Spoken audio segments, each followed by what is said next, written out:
Hi, this is Paul Palmer. Today I'm going to talk to you about risk management. I've been involved in risk assessments for a long time, and I've noticed quite a significant change in the legislation and change in the approach that people have had. A risk assessment, a long time ago, back in the 80s, it used to be something that you did as part of your non-conformance.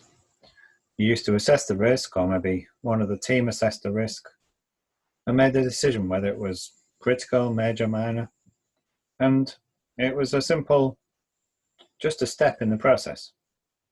Now, with the implementation of the ICH guidelines and a more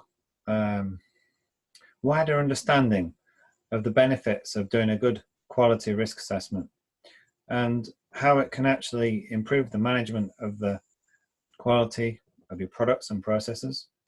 So now most pharmaceutical quality systems include an actual module called risk management or risk assessment or risk control. The electronic systems do the same. And for me, the most important thing is the cross-functional component of the risk assessment.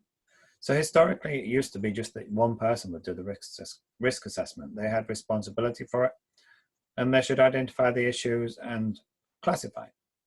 But more recently, it's become a cross-functional risk assessment. Often risk assessments now are proactive. They're not just because something's gone wrong.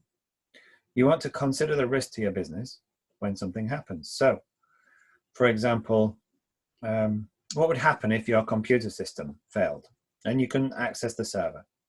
Would you be able to continue? What are the risks? So if you're 100% reliant on the server for storing all your data and you've got no paper backup and no system for actually managing the business without, then that's a critical failure of your systems, and that's a really high risk. So what do? Do you make sure you've got the documentation available? Or do you have redundancy of the server so that you've got a mirrored system so that if one fails, you're straight back up and running? And that's the risk assessed, mitigation in place, done. So what else could go wrong? Well, you've looked at IT, so that's the input from the IT person. What else could go wrong? Well, the power could go wrong. So that's your facilities manager.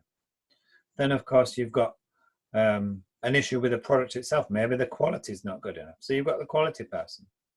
Maybe you've got somebody from the operations team because they're considering something that could go wrong with the machines. Hopefully, you get the idea. Because the IT person is probably not going to think about the quality aspects or the machine failures.